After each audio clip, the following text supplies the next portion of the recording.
Welcome to Git Solutions. This is your Lokesh. So, in this session, we are going to solve the illustration 2 that is based on the linear programming formulation. Okay. So, previous classes ಅಲ್ಲಿ with example ಒಂದು problem ನಾನು ಮಾಡಿಸ್ಕೊಟ್ಟಿದ್ದೀನಿ. ಅದೇ ಥರ previous question paper ಪ್ರಾಬ್ಲಮ್ನ solve ಮಾಡಿ ಕೊಟ್ಟಿದ್ದೀವಿ. Okay. So this question asked in the year 2012 for section ಬಿಗೆ ಕೇಳಿದ್ದಾರೆ. ಓಕೆ. ಸೊ ಜಸ್ಟ್ ನೀವು ಪ್ರಾಬ್ಲಮ್ನ ಸೆಂಟೆನ್ಸಸ್ ವೈಸು ಅರ್ಥ ಮಾಡಿಕೊಂಡ್ರೆ ತುಂಬ ಈಸಿಯಾಗಿರುತ್ತೆ. Just we have to focus on the each and every sentences given in the problem, and also please observe the values. So ಯಾವ value ಯಾವ ಇನ್ಫಾರ್ಮೇಶನ್ಗೆ ಕೊಟ್ಟಿದ್ದಾರೆ ಅಂತ ಹೇಳ್ಬಿಟ್ಟು ನೋಡಿ, ಫುಲ್ ಸ್ಟಾಪು ಕಾಮ ಅದನ್ನೆಲ್ಲ ಕರೆಕ್ಟಾಗಿ ನೋಡಿ, ಸೆಂಟೆನ್ಸಸ್ನ ನೋಡ್ಕೊಳ್ಳಿ. Okay. So then first you have to formulate that theoretical information in a tabular form. Then it is very easy to solve and to formulate the linear programming problem. Okay. So just now ee problem na solve ಮಾಡಿ ನೋಡೋಣ. Okay. So just see the concept of the linear programming formulation. So ಇದೇ problem na ನಾವು ನೋಡೋಣ. Okay. Okay, let's solve the problem. So it is asked in the year 2012 for section B ಗೆ ಕೇಳಿದ್ದಾರೆ.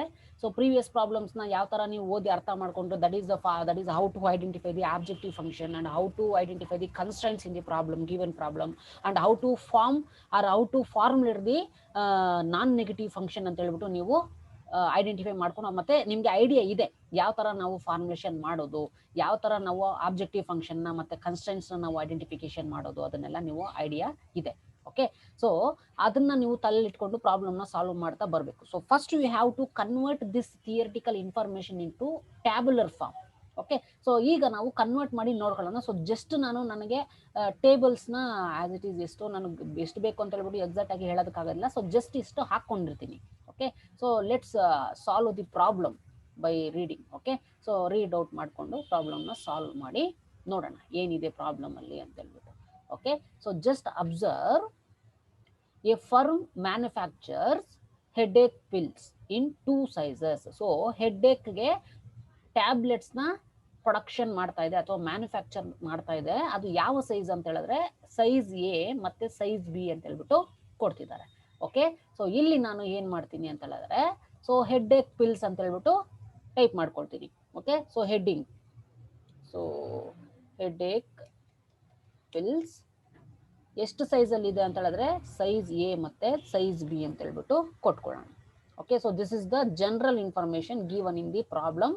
First sentences ಅಲ್ಲೇ ಅಥವಾ first sentence ಅಲ್ಲೇ ನಮಗೆ ಕೊಟ್ಟಿದ್ದಾರೆ. Okay. So next observe the concept again. See, size A contains 1 grain of aspirin and 5 grains of bicarbonate and 1 grain of sodium. So these are the ingredients used to manufacture the size A pill for headache. Okay. So ಈಗ ನೋಡಿ size A ಇಲ್ಲಿಂದ size A contains 1 grain of aspirin. 1 grain of aspirin ನ use ಮಾಡ್ಕೊಳ್ತಾ ಇದಾರಂತೆ size A ನ production ಮಾಡೋದಕ್ಕೆ. ಅದೇ ತರ 5 grains of bicarbonates ನ ಯೂಸ್ ಮಾಡ್ಕೊಳ್ತಿದ್ದಾರೆ ಯಾವ್ದಕ್ಕೆ ಸೈಜ್ ಎ ಪ್ರೊಡಕ್ಷನ್ ಮಾಡೋದಕ್ಕೆ. ಸೊ ಅದೇ ತರ ಅಗೈನ್ 1 grain ಆಫ್ ಸೋಡಿನ್ ನ ಯೂಸ್ ಮಾಡ್ಕೊಳ್ತಾ ಇದ್ದಾರೆ. ಈಗ 3 ಕನ್ಸ್ಟ್ರೈಂಟ್ಸ್ ಅಥವಾ 3 ಫ್ಯಾಕ್ಟರ್ಸ್ ಎಫೆಕ್ಟ್ ಆಗ್ತಾ ಇದೆ ಅಂದ್ರೆ ಅಫೆಕ್ಟ್ ಆಗ್ತಾ ಇದೆ ಈ ಸೈಜ್ ಎ ಮತ್ತೆ ಸೈಜ್ ಬಿ ನ ಪ್ರೊಡಕ್ಷನ್ ಮಾಡೋದಕ್ಕೆ.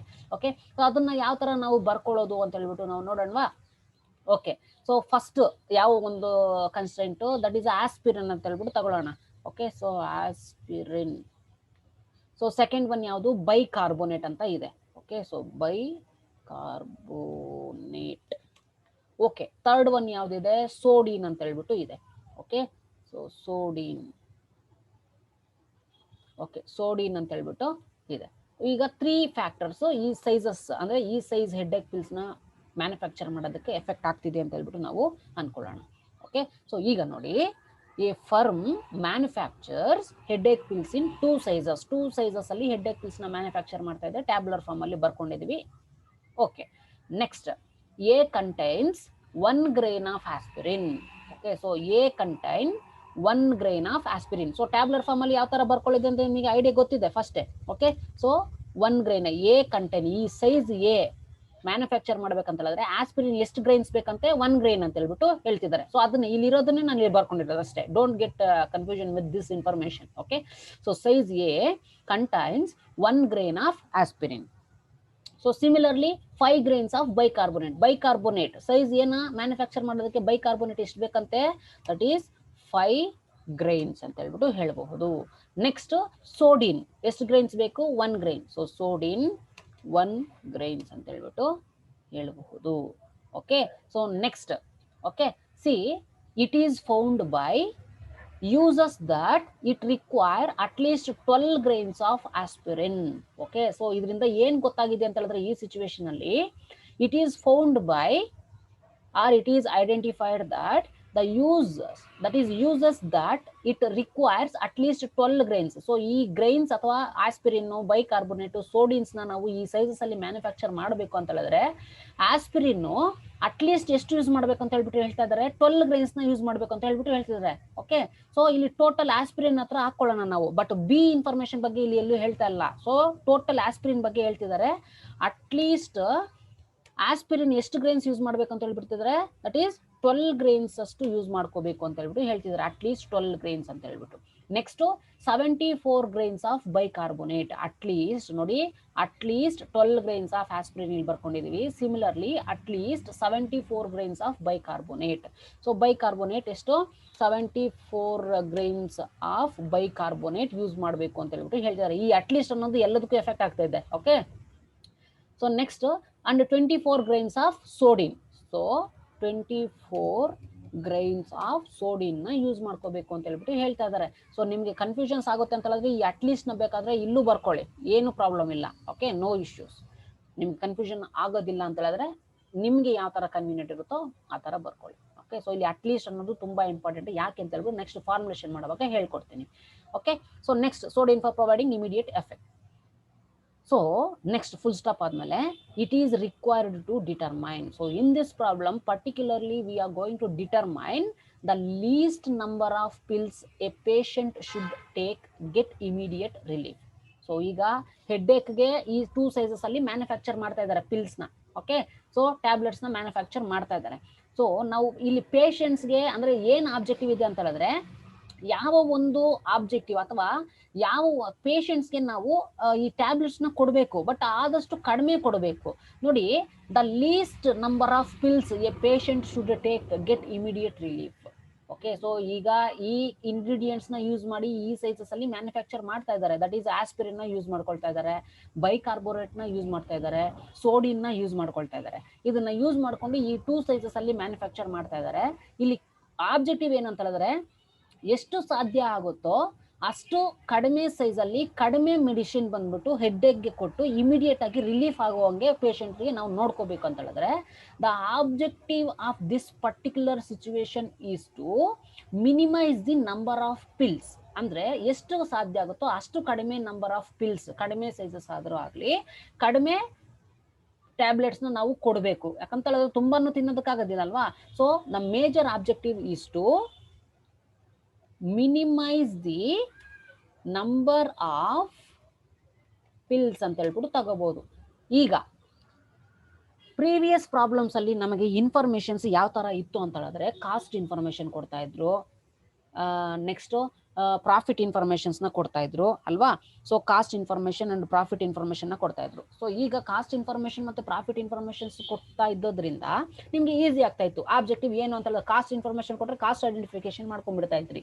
ಸೊ ಅದೇ ತರ ಪ್ರಾಫಿಟ್ ಇನ್ಫಾರ್ಮೇಶನ್ ಏನಾದ್ರು ಕೊಟ್ಟಿದ್ರೆ profit information, this is the objective of the organisation, that is maximisation of profit. So that is objective function ನ ಝೆಡ್ ಮಿನಿಮಮ್ ಅಂಡ್ ಮ್ಯಾಕ್ಸಿಮಮ್ ಅಂತ ಹೇಳಿ ಅದ್ರ ಬೇಸ್ ಮೇಲೆ ಹಾಕೊಳ್ತಾ ಇದ್ರಿ. ಈಗ ಮಿನಿಮಮ್ ನಂಬರ್ ಆಫ್ ಪಿಲ್ಸ್ ಅಂತ ಕೇಳ್ಬಿಟ್ಟು ಕೊಟ್ಟು ಏನು ಇನ್ಫಾರ್ಮೇಶನ್ ಇಲ್ಲ ನಮ್ಮ ಹತ್ರ. ಓಕೆ, ಸೊ ನೆಕ್ಸ್ಟ್ ನೋಡಿ, the least number of pills a patient should get immediate relief ಅಂತ ಹೇಳ್ಬಿಟ್ಟು ಕೊಟ್ಟು, next formulate the linear programming problem as a standard of LPP method or LPP model ಅಂತ ಹೇಳ್ಬಿಟ್ಟು ಹೇಳ್ತಾ ಇದ್ದಾರೆ. ಓಕೆ, ಈಗ ಈ ಇರೋ ಇನ್ಫಾರ್ಮೇಶನ್ ಬೇಸ್ ಮೇಲೆ ನಾವು ಫಾರ್ಮುಲೇಷನ್ ಮಾಡಬೇಕು. ಓಕೆ, ಸೊ ಈಗ ನೀವು ಥಿಯರಿಟಿಕಲ್ ಬೇಕಾದ್ರೂ ಬರ್ಕೊಳ್ಳಿ. Let's x1 B as A, let's x2 B as B ಅಂತ ಹೇಳ್ಬಿಟ್ಟು ಬರ್ಕೊಳ್ಳಿ, ಏನು ಪ್ರಾಬ್ಲಮ್ ಇಲ್ಲ. ನಾನು ಇಲ್ಲೇ ಮೆನ್ಷನ್ ಮಾಡ್ತಾ ಇದ್ದೀನಿ ನಾನು ಏನಂತ ಅಸಂಪ್ಷನ್ ಮಾಡ್ಕೊಳ್ತೀನಿ ಅಂತ ಹೇಳಿದ್ರೆ x1 ಅಂತ ಹೇಳ್ಬಿಟ್ಟು ಅಸಂಪ್ಷನ್ ಮಾಡ್ಕೊಳ್ತೀನಿ. ಓಕೆ, ಸೊ ಅದೇ ತರ ಬಿ ನ ಏನಂತ ಅಸಂಪ್ಷನ್ ಮಾಡ್ಕೊಳ್ತೀನಿ ಅಂತ ಹೇಳಿದ್ರೆ x2 ಅಂತ ಹೇಳ್ಬಿಟ್ಟು ನಾನು ಅಸಂಪ್ಷನ್ ಮಾಡ್ಕೊಳ್ತೀನಿ. ಬಿಕಾಸ್ ಕ್ಯಾಲ್ಕುಲೇಷನ್ಸ್ಗೆ ಈಸಿ ಆಗಲಿ ಅಂತ ಹೇಳ್ಬಿಟ್ಟು ಎ ಬಿ ಅದನ್ನ ಯೂಸ್ ಮಾಡ್ಕೊಂಡ್ರೆ ಸ್ವಲ್ಪ ಕಷ್ಟ ಆಗುತ್ತೆ ಅಂತ ಹೇಳ್ಬಿಟ್ಟು ಸೊ x1 ಮತ್ತೆ x2 ಅಂತ ಹೇಳ್ಬಿಟ್ಟು ನಾನು ಇಲ್ಲಿ ಯೂಸ್ ಮಾಡ್ಕೊಳ್ತಾ ಇದ್ದೀನಿ. ಓಕೆ, ಸೊ ಈಗ x1 ಮತ್ತೆ x2 ಆಯ್ತು. ಸೊ ನಿಮ್ಗೆ ಇನ್ನೂ ಕ್ಲಾರಿಟಿ, ಎಲ್ಲೂ ಕನ್ಫ್ಯೂಷನ್ಸ್ ಆಗಬಾರ್ದು ಅಂತ ಹೇಳಿದ್ರೆ ಒಂದು ಟ್ರಿಕ್ ಹೇಳ್ಕೊಡ್ತೀನಿ ನೋಡಿ. ಇಲ್ಲಿ ಈಗ x1 ಅಂತ ಹೇಳ್ಬಿಟ್ಟು ಅಸಂಪ್ಷನ್ ಮಾಡ್ಕೊಳ್ತಿದ್ದೀವಿ. ಈ ರೋ ನಲ್ಲಿರೋದೆಲ್ಲ ಯಾವ ಒಂದು ಇನ್ಫಾರ್ಮೇಶನ್ಗೆ ರಿಲೇಟೆಡ್ ಅಂತ ಹೇಳಿದ್ರೆ ಎಗೆ ರಿಲೇಟೆಡ್. ಇಲ್ಲಿ ನಾವು ಏನಂತ ಟ್ರೀಟ್ ಮಾಡಿದೀವಿ, x1 ಅಂತ ಟ್ರೀಟ್ ಮಾಡಿದೀವಿ ಅಂತ ಹೇಳಿದ್ರೆ ಅಲ್ಲಿಗೆ ಈ 1 ಗ್ರೈನ್ ಅನ್ನೋದು x1 ಗೆ ರಿಲೇಟೆಡ್ ಆಗಿರುತ್ತೆ, 5 ಗ್ರೈನ್ಸ್ ಅನ್ನೋದು x1 ಗೆ ರಿಲೇಟೆಡ್ ಆಗಿರುತ್ತೆ, 1 ಗ್ರೈನ್ಸ್ ಅಗೇನ್ ಅನ್ನೋದು x1 ಗೆ ರಿಲೇಟ್ ಆಗಿರುತ್ತೆ. ಈ ಲಾಸ್ಟ್ ಕಾಲಮ್ ಅಲ್ಲಿ ಏನು ಇಲ್ಲ ಅಂತ ಹೇಳಿದ್ರೆ x1 ಗೆ ರಿಲೇಟೆಡ್ ಆಗಿರುತ್ತೆ, ಇನ್ ಕೇಸ್ ಏನಾದ್ರು ಕೊಟ್ಟಿದ್ರೇನು ಅಂತ ಹೇಳ್ಬಿಟ್ಟು ನಾವು ಅಸಂಪ್ಷನ್ ಮಾಡ್ಕೊಳ್ತೀವಲ್ವಾ. ಸೊ ಅದೇ ತರನೇ ಇಲ್ಲಿ ನೋಡಿ, ಈ ಸೆಕೆಂಡ್ ರೋ ಬಿ ಅಂತ ಇದಲ್ವಾ, ಬಿ ನಾವು ಏನಂತ ಟ್ರೀಟ್ ಮಾಡಿದೀವಿ, x2 ಅಂತ ಹೇಳ್ಬಿಟ್ಟು ಟ್ರೀಟ್ ಮಾಡಿದ್ವಿ. ಇಲ್ಲಿ ಏನು ಇನ್ಫಾರ್ಮೇಶನ್ ಇಲ್ಲ ಅಂದ್ರೇನು, ಇನ್ ಕೇಸ್ ಏನಾದ್ರು ಕೊಟ್ಟಿದ್ರೆ ಅದು ಯಾವ ಇನ್ಫಾರ್ಮೇಶನ್ ರಿಲೇಟೆಡ್ ಆಗಿರ್ತಾ ಇತ್ತು, x2 ಗೆ. ಸೊ ದೇರ್ ಫಾರ್ ಇಲ್ಲಿ x2 ಅಂತ ಹೇಳ್ಬಿಟ್ಟು ನಾನು ಮೆನ್ಷನ್ ಮಾಡ್ತಾ ಇದ್ದೀನಿ. ಏನು ಇಲ್ಲ ಅಂತಂದ್ರೆ x2 ಕೊಡ್ತಾ ಇದ್ರು ಇನ್ಫಾರ್ಮೇಶನ್. ಸೊ ಪ್ರೀವಿಯಸ್ ಪ್ರಾಬ್ಲಮ್ಸ್ ಅಲ್ಲೂ ನೀವು ಇದೇ ತರನ ಹಾಕೋಬಹುದು, ಏನು ಪ್ರಾಬ್ಲಮ್ ಇಲ್ಲ. ಈ ತರ ಹಾಕೊಂಡ್ರೆ ಇನ್ನೂ ಕ್ಲಾರಿಟಿಯಾಗಿ ನೀವು ಪ್ರಾಬ್ಲಮ್ ಕನ್ಫ್ಯೂಷನ್ ಇಲ್ದಿರ ಮಾಡಬಹುದು. ಓಕೆ, ಸೊ ಈಗ ಇದ್ರ ಬೇಸ್ ಮೇಲೆ ನಾನು ಆಬ್ಜೆಕ್ಟಿವ್ ಫಂಕ್ಷನ್, ಕನ್ಸ್ಟೆಂಟ್ಸ್ ಮತ್ತೆ ನಾನ್ ನೆಗೆಟಿವ್ ಫಂಕ್ಷನ್ ಬೇಸ್ ಮೇಲೆ ನಾವು ಫಾರ್ಮುಲೇಷನ್ ಮಾಡಿ ನೋಡೋಣ ಯಾವ ತರ ಫಾರ್ಮುಲೇಟ್ ಆಗುತ್ತೆ ಅಂತ. ಓಕೆ, ಸೊ ಈಗ ಮಿನಿಮಮ್ ನಂಬರ್ ಆಫ್ ಪಿಲ್ಸ್ ಅಂದ್ರೆ ಪೇಷಂಟ್ಗೆ ಎಷ್ಟು ಸಾಧ್ಯ ಆಗುತ್ತೋ ಅಷ್ಟು ಮಿನಿಮಮ್ ನಂಬರ್ ಆಫ್ ಪಿಲ್ಸ್ ನ ಕೊಡಬೇಕು ಅಂತ ಆದ್ರೆ what is the objective function, ಯಾವ ತರ ನಾವು ಡಿನೋಟ್ ಮಾಡ್ತೀವಿ ಅಂತ ಹೇಳಿದ್ರೆ ಆಬ್ಜೆಕ್ಟಿವ್ ಫಂಕ್ಷನ್ ನ z ಇಂದ ಡಿನೋಟ್ ಮಾಡ್ತೀವಿ. Minimum number of pills is the objective. Then minimisation ಮಾಡಬೇಕಾ, ಮ್ಯಾಕ್ಸಿಮೈಸೇಷನ್ ಮಾಡಬೇಕಾ? Ultimately it is minimisation of pill ಅಂತ ಹೇಳ್ಬಿಟ್ಟು z ಮಿನ್ ಅಂತಾದ್ರೂ ಹಾಕಿ ಅಥವಾ z ಮಿನಿಮಮ್ ಅಂತಾದ್ರೂ ಹಾಕಬಹುದು. ಓಕೆ, ಸೊ ಈಗ ಆಬ್ಜೆಕ್ಟಿವ್ ಫಂಕ್ಷನ್ಗೆ ನಾನು ಲೀಡ್ ತಗೊಂಡಿದ್ದೀನಿ, ದಟ್ ಈಸ್ z ಮಿನಿಮಮ್ ಅಂತ ಹೇಳ್ಬಿಟ್ಟು ನಾನು ಲೀಡ್ ತಗೊಂಡಿದ್ದೀನಿ. ಈಗ ಪ್ರೀವಿಯಸ್ ಪ್ರಾಬ್ಲಮ್ಸ್ ಅಲ್ಲಿ ಕಾಸ್ಟ್ ಬಂದ್ಬಿಟ್ಟು 20x1 30x2 ಈ ತರ ಕೊಡ್ತಾ ಇದ್ರು, ಪ್ರಾಫಿಟ್ ಬಂದ್ಬಿಟ್ಟು 50x1 80x2 ಈ ತರ ಕೊಡ್ತಾ ಇದ್ರು. ಈಗ ಮಿನಿಮಮ್ ಪಿಲ್ಸ್ ಅನ್ನೋದು ಇದು ಆಬ್ಜೆಕ್ಟಿವ್ ಫಂಕ್ಷನ್ ಆದ್ರೆ ಇಲ್ಲಿ ಯಾವುದೇ ರೀತಿನಲ್ಲಿ ನಮ್ಗೆ ನ್ಯೂಮರಿಕಲ್ ವ್ಯಾಲ್ಯೂಸ್ ನಲ್ಲಿ ಇನ್ಫಾರ್ಮೇಶನ್ ಇಲ್ಲ ಅಲ್ವಾ. ಸೊ ಈ ಫಸ್ಟ್ ಕಾಲಮ್ ಅಥವಾ ಫಸ್ಟ್ ರೋ ನಲ್ಲಿ ಇರೋದು x1 ಗೆ ರಿಲೇಟೆಡ್. ಏನು ಇಲ್ಲ ಅಂತ ಹೇಳಿದ್ರೆ ನಾವು ಏನಂತ ಅಸಂಪ್ಷನ್ ಮಾಡ್ಕೊಳ್ತೀವಿ ಅಂತ ಹೇಳಿದ್ರೆ 1 ಇರುತ್ತೆ ಅಂತ ಹೇಳ್ಬಿಟ್ಟು ಅಸಂಪ್ಷನ್ ಮಾಡ್ಕೊಳ್ತಿದ್ವಿ. But one more thing you have to keep it in mind. In the problem they specified that clearly mentioned in the problem a firm manufacture the headache pills in 2 sizes, that is size A and size B, and also they specified the information related to size A, that is size A, or in order to manufacture the size A it requires 1 grain of aspirin and 5 grains of bicarbonate and 1 grains of sodium ಅಂತ ಹೇಳ್ಬಿಟ್ಟು mention ಮಾಡ್ತಿದ್ದಾರೆ. But regarding size B ಅವರು ಯಾವುದೇ information ಕೊಟ್ಟಿಲ್ಲ. ಹಾಗಾಗಿ ಏನೂ ಇಲ್ಲ ಅಂದ್ರೇನು ಅದು 1 ಇರುತ್ತೆ ಅಂತ ಹೇಳ್ಬಿಟ್ಟು ನಾವು ಅಸಂಪ್ಷನ್ ಮಾಡ್ಕೊಳ್ತಿರ್ತೀವಿ. Okay, so this is the assumption. Okay, so ಇದ್ರ ಬೇಸ್ ಮೇಲೆ ನಾವು ಯಾವ ತರ ಪ್ರಾಬ್ಲಮ್ ನ ಸಾಲ್ವ್ ಮಾಡೋದು ಅಂತ ಹೇಳ್ಬಿಟ್ಟು ನೋಡೋಣ. ಸೊ ಇಲ್ಲಿ ಕಾಲಮ್ಸ್ ಅಲ್ಲಿ ಏನು ಇಲ್ಲ ಅಂತ ಹೇಳಿದ್ರೆ ಇಲ್ಲಿ x1 ಗೆ ರಿಲೇಟೆಡ್ ಇರುತ್ತೆ. ಇನ್ ಕೇಸ್ ಏನಾದ್ರು ಇನ್ಫಾರ್ಮೇಶನ್ ಕೊಟ್ಟಿದ್ರೆ x2, ಇನ್ ಕೇಸ್ ಇಲ್ಲೇನಾದ್ರು ನಂಬರ್ ಕೊಟ್ಟಿದ್ರೆ x2 ಗೆ ರಿಲೇಟೆಡ್ ಆಗಿರುತ್ತೆ. ಬಟ್ ಇಲ್ಲಿ ನಾವು ನಂಬರ್ಸ್ ಇಲ್ಲ, ನಾವು ಇಲ್ಲಿ ಆಬ್ಜೆಕ್ಟಿವ್ ಫಂಕ್ಷನ್ ಅಲ್ಲಿ ನಂಬರ್ ಹಾಕೋದಕ್ಕಾಗೋದಿಲ್ಲ. ಸೊ ಇನ್ ಕೇಸ್ ಏನಾದ್ರು ಇಲ್ಲಿ ಪ್ರಾಫಿಟ್ ಅಥವಾ ಕಾಸ್ಟ್ ಅಂತ ಏನಾದ್ರು ಕೊಟ್ಟಿದ್ರೆ ಯಾವ ತರ ಬರೀತಾ ಇದ್ರಿ ನೀವು? ಇನ್ ಕೇಸ್ ಏನಾದ್ರು ಇಲ್ಲಿ ನಂಬರ್ಸ್ ಏನಾದ್ರು ಇದ್ರೆ, ಫಾರ್ ಎಕ್ಸಾಂಪಲ್ 20 ಕೊಟ್ಟಿದ್ರು ಅಂತ ಅನ್ಕೊಳ್ಳಿ, ಇಲ್ಲಿ 30 ಕೊಟ್ಟಿದ್ರು ಅಂತ ಹೇಳ್ಬಿಟ್ಟು ಅನ್ಕೊಳ್ಳೋಣ. ಸೊ ಆಗ ಯಾವ ತರ ಬರೀತಾ ಇದ್ರಿ? 20x1 30x2 ಅಂತ ಹೇಳ್ಬಿಟ್ಟು ಬರೀತಾ ಇದ್ವಿ. ಈಗ ನಂಬರ್ಸ್ ಇಲ್ಲ, ಅಲ್ಲಿ ಏನಿದೆಯೋ ಅದನ್ನೇ ಬರ್ದು ಬಿಡಿ ಅಷ್ಟೇ, problem solve. That is x1 plus x2, that's it, matter close. Okay, that's it. x1 plus x2 ಅಷ್ಟೇ. ಆಬ್ಜೆಕ್ಟಿವ್ ಫಂಕ್ಷನ್ ಅಲ್ಲಿ ಏನು ಇಲ್ಲ ಅಂತ ಹೇಳಿದ್ರೆ 1 ಅಂತ ಹೇಳ್ಬಿಟ್ಟು ಅಸಂಪ್ಷನ್ ಬೇಸ್ ಮೇಲೆ ನಾವು ಆಬ್ಜೆಕ್ಟಿವ್ ಫಂಕ್ಷನ್ ನ ಫಾರ್ಮುಲೇಷನ್ ಮಾಡ್ತಿದೀವಿ. ಇನ್ ಕೇಸ್ ನಂಬರ್ಸ್ ಏನಾದ್ರು ಕೊಟ್ಟಿದ್ರೆ ನಂಬರ್ಸ್ ನ ಇಲ್ಲಿ ಮೆನ್ಷನ್ ಮಾಡ್ತೇವೆ. ಇಲ್ಲಿ ನಂಬರ್ ಇಲ್ಲ, ಓಕೆ, ಇನ್ಫಾರ್ಮೇಶನ್ ಹೇಳಿಲ್ಲ ಇದು ಆಬ್ಜೆಕ್ಟಿವ್ ಫಂಕ್ಷನ್ ಅಂತ ಹೇಳಿ, but we have to identify that is the objective function, this is the sentence related to objective function ಅಂತ ಬಿಟ್ಟು ಅಸಂಪ್ಷನ್ ಮಾಡಿಕೊಂಡು based on that we are going to formulate the objective function and constraints and non negative function. So ಈಗ objective function ನಾವು formulation ಮಾಡಿದಾಗಿದೆ. Next ಎಲ್ರಿಗೂ ಗೊತ್ತಿರೋ ಪ್ರಕಾರ next ಏನ್ ಬರುತ್ತೆ ಅಂತ ಹೇಳಿದ್ರೆ that is subjected to what constraints, ಯಾವ ಕನ್ಸ್ಟ್ರೈಂಟ್ಸ್ ಮೇಲೆ ಈ ಆಬ್ಜೆಕ್ಟಿವ್ ನ ಅಚೀವ್ ಮಾಡಬಹುದು ಅನ್ನೋದನ್ನ ನಾವು ಇಲ್ಲಿ ಕ್ಲಿಯರ್ ಆಗಿ ಮೆನ್ಷನ್ ಮಾಡ್ಕೋಬೇಕು. ಈಗ ಯಾವ ಒಂದು ಫ್ಯಾಕ್ಟರ್ಸ್ ಇದೆ ಅಂತ ಹೇಳಿದ್ರೆ aspirin, this is the constraint 1, next bicarbonate ಇದೆ, ಮತ್ತೆ ಸೋಡಿನ್ಸ್ ಇದೆ. These are the factors which will affect these sizes.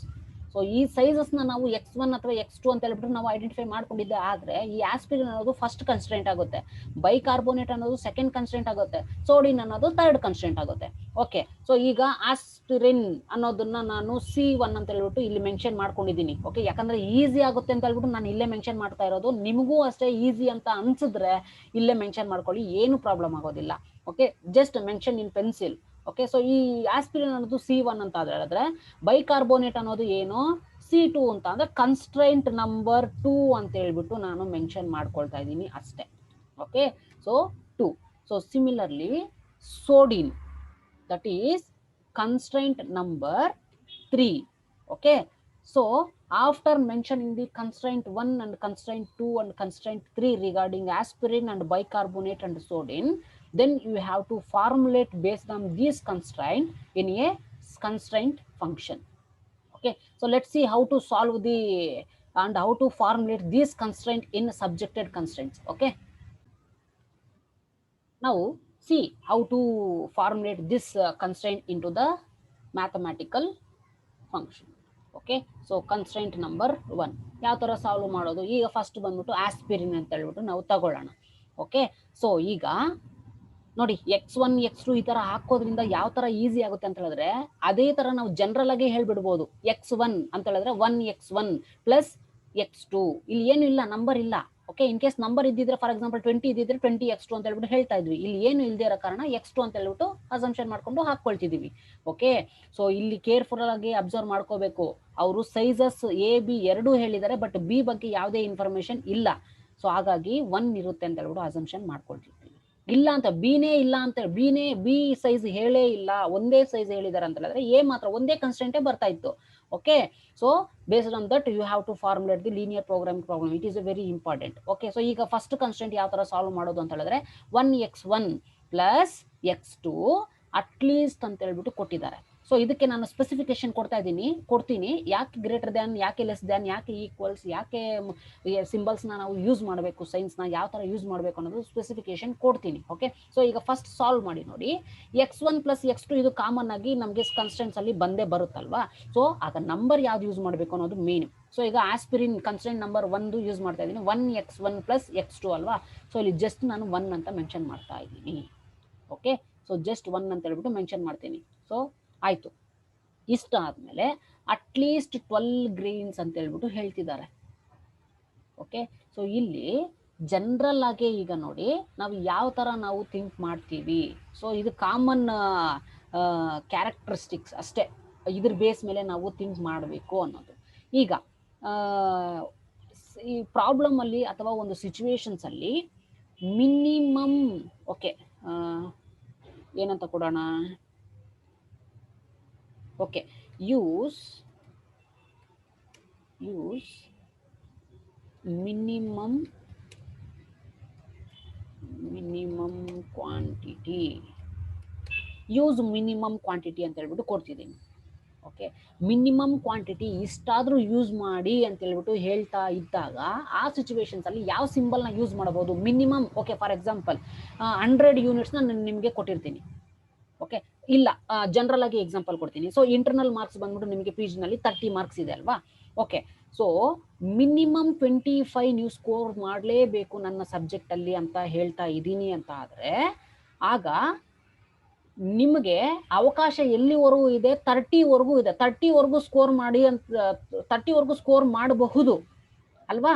ನಾನು ಏನ್ ಹೇಳ್ತಿದ್ದೀನಿ, ಮಿನಿಮಮ್ 25 ಆದ್ರೂ ನನ್ನ ಸಬ್ಜೆಕ್ಟ್ ಅಲ್ಲಿ ಸ್ಕೋರ್ ಮಾಡಲೇಬೇಕು ಅಂತ ಹೇಳ್ಬಿಟ್ಟು ಹೇಳ್ತಾ ಇದ್ದಾಗ ಸಿಂಬಲ್ ಯಾವ್ದನ್ನ ಯೂಸ್ ಮಾಡೋದಕ್ಕೆ ಸಾಧ್ಯ? ಮಿನಿಮಮ್ ಕ್ವಾಂಟಿಟಿ ಅಂದ್ರೆ ಮಿನಿಮಮ್ ಇಷ್ಟು ತಗೊಳ್ಳೇಬೇಕು ಅಂತ. Okay. So greater than or equal to ಅಂತ ಹೇಳ್ಬಿಟ್ಟು ಯೂಸ್ ಮಾಡ್ಕೊಳ್ತೀನಿ. ಯಾಕಂತ ಹೇಳಿದ್ರೆ ನೋಡಿ ಮಿನಿಮಮ್ 25 ಅಂತ ಹೇಳ್ಬಿಟ್ಟು ಹೇಳ್ತಾ ಇದ್ದೀನಿ ಅಂತ ಆದ್ರೆ, ಸೊ 25 ಮಿನಿಮಮ್, ಅದಕ್ಕಿಂತ ಕಡಿಮೆ ತಗೋಬಾರ್ದು ನನ್ನ ಸಬ್ಜೆಕ್ಟ್ ಅಲ್ಲಿ, ಆ ತರ ಹೇಳ್ತಾ ಇದ್ದೀನಿ. ಓಕೆ. ಸೊ 25ಗಿಂತ ಜಾಸ್ತಿ ತಗೋಬಹುದು. ಸೊ ಮಿನಿಮಮ್ ಕ್ವಾಂಟಿಟಿ, ಮಿನಿಮಮ್ ಇಷ್ಟು ತಗೊಳ್ಳೇಬೇಕು ಅಂತ ಏನಾದ್ರು ಇದ್ರೆ ಸಬ್ಜೆಕ್ಟ್ ಅಲ್ಲಿ ಯಾವ ಸಿಂಬಲ್ ನ ಯೂಸ್ ಮಾಡಬಹುದು ಅಂತ ಹೇಳಿದ್ರೆ greater than or equal to. ಯಾಕಂತ ಹೇಳಿದ್ರೆ ಅಪ್ ಟು 30 ವರೆಗೂ ನಿಮ್ಗೆ ಅವಕಾಶ ಇದೆ ತಗೊಳ್ಳೋದಕ್ಕೆ ಅಲ್ವಾ. ಸೊ ಅದಕ್ಕೆ greater than or equal to symbol ನ ಯೂಸ್ ಮಾಡ್ತಾ ಇದ್ದೀನಿ. ಓಕೆ. ಸೊ ಈಗ ಮ್ಯಾಕ್ಸಿಮಮ್, ಯೂಸ್ ಮ್ಯಾಕ್ಸಿಮಮ್ ಕ್ವಾಂಟಿಟಿ ಅಂತ ಹೇಳ್ಬಿಟ್ಟು ಇಲ್ಲಿ ಕೊಡ್ತಾ ಇದ್ದೀನಿ ನಾನು. Okay. So use maximum quantity ಅಂತ ಹೇಳ್ಬಿಟ್ಟು ಕೊಡ್ತಾ ಇದ್ದೀನಿ. ಸೊ ಮ್ಯಾಕ್ಸಿಮಮ್ ಕ್ವಾಂಟಿಟಿ ಅಂತ ಹೇಳ್ಬಿಟ್ಟು ಹೇಳ್ತಾ ಇದ್ರೆ ಎಲ್ಲಿವರೆಗೂ ಅವಕಾಶ ಇದೆ ನಿಮಗೆ? ದಟ್ ಈಸ್ 30 ವರೆಗೂ ಅವಕಾಶ ಇದೆ. ಆಗ ಗ್ರೇಟರ್ ದ್ಯಾನ್ ಸಿಂಬಲ್ ನಾನು ಯೂಸ್ ಮಾಡೋದಕ್ಕಾಗೋದಿಲ್ಲ. ಅಲ್ಟಿಮೇಟ್ ಆಗಿ less than or equal to 30 ವರೆಗೂ ಸ್ಕೋರ್ ಮಾಡಬಹುದು, 30 ಸ್ಕೋರ್ ಮಾಡಬಹುದು, 30ಗಿಂತ ಕೆಳಗಡೆನೂ ಸ್ಕೋರ್ ಮಾಡಬಹುದು. ಅದಕ್ಕಿಂತ ಜಾಸ್ತಿ ಸ್ಕೋರ್ ಮಾಡೋದಕ್ಕೆ ಕೊಡೋದಕ್ಕೂ ಆಗೋದಿಲ್ಲ, ನೀವು ತಗೊಳ್ಳೋದಕ್ಕೂ ಆಗೋದಿಲ್ಲ ಅಲ್ವಾ.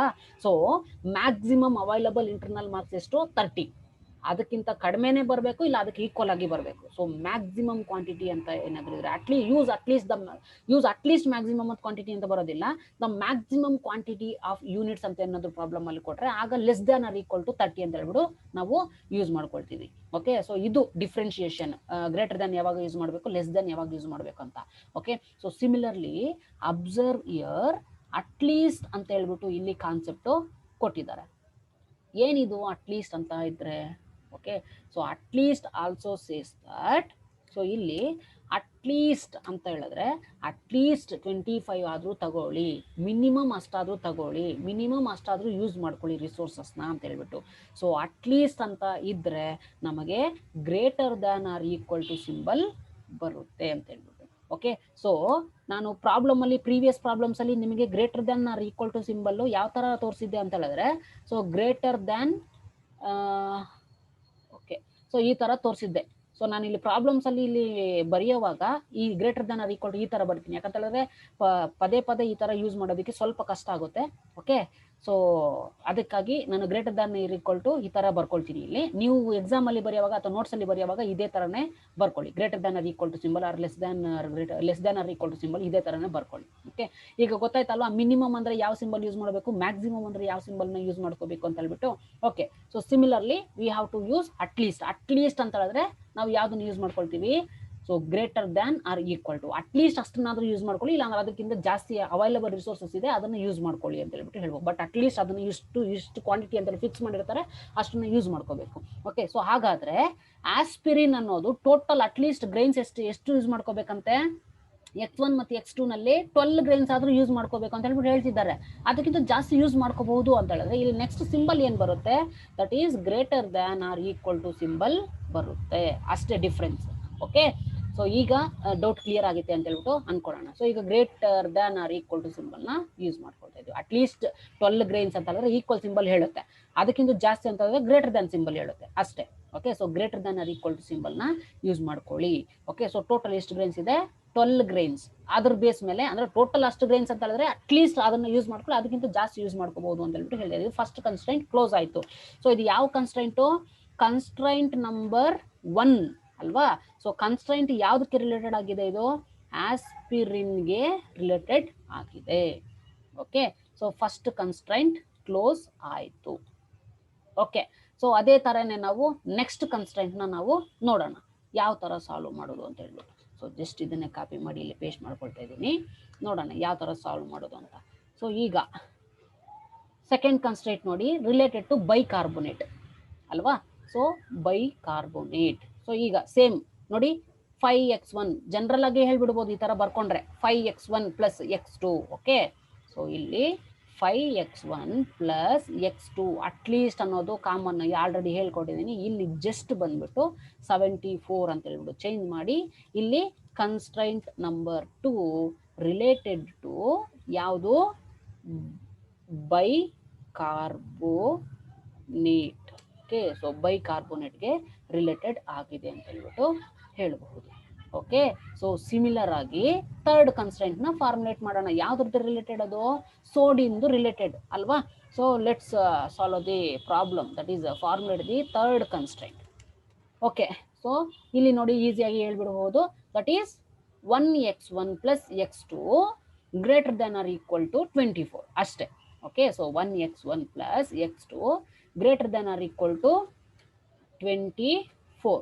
ಇದು ಥರ್ಡ್ ಕನ್ಸ್ಟ್ರೈಂಟ್ ನಂಬರ್ 3 C3 ಅಂತ ಹೇಳ್ಬಿಟ್ಟು ಯೂಸ್ ಮಾಡ್ತಾ ಇದ್ದೀನಿ. ಓಕೆ, ನಿಮ್ಗೆ ಕನ್ವೀನಿಯಂಟ್ ಅಂತ ಅನ್ಸಿದ್ರೆ ಬರ್ಕೊಳ್ಳಿ, ಇಲ್ಲಾಂದ್ರೆ ಬೇಕಾದ್ರೆ ಬಿಟ್ಬಿಡಿ, ಪರವಾಗಿಲ್ಲ, ಏನಿಲ್ಲ.